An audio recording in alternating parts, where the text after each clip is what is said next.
Adding a camera to your Xfinity Home Security system is straightforward.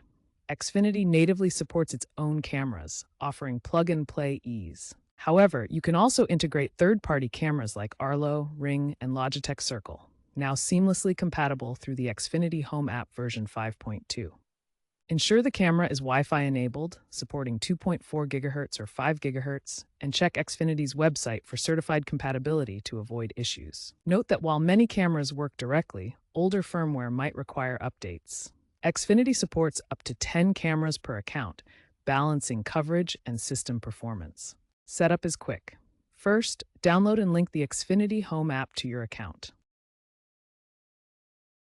Then power on the camera and connect it to your Wi-Fi network.